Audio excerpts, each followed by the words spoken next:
Every character is different, and how you get into it. I mean, I don't think I've done the same one twice. For me, with Mark, something that actually Ruffalo and I talked about, and Bennett and I talked very early about, is that Mark is such a physical person. That's the way he negotiates the world, is through his physicality. And just watching the way he walked and the way he just holds himself, and he sits, the way he holds his fork when he eats, you know, he just grabs it and like just gets it like done, you know, and just you can tell a lot about, and that was my way into him. You know, you can just tell a lot. He just eats, you know, and instead of savoring the food, it's just fuel. Like he's just an animal, and in a way, just eating. I don't mean Mark as a person, but you know, and that is, I think Ruffalo said you can get into the character's lifeblood in a very non-literal way of understanding somebody, but in a DNA way, which was really helpful for me. Mark, do you have anything to add?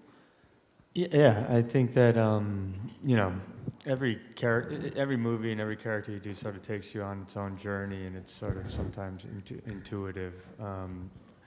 As I've gotten older, I've found that a physical life of a character informs a lot of an inner life, you know, and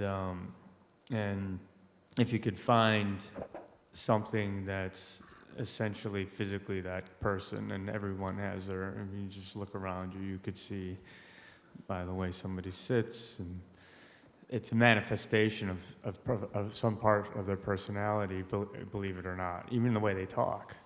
And so I tend to find myself really interested in the physical life of a character to start to kick off the emotional life. And you know, when you're dealing with real people, you get this sort of incredible amount of information that's really surprising a lot of times, much more surprising than if you try to imagine it even. And so it's been interesting to go from real people to just characters that I'm making up based on what I'm reading from a script. But each thing has its own kind of journey for me.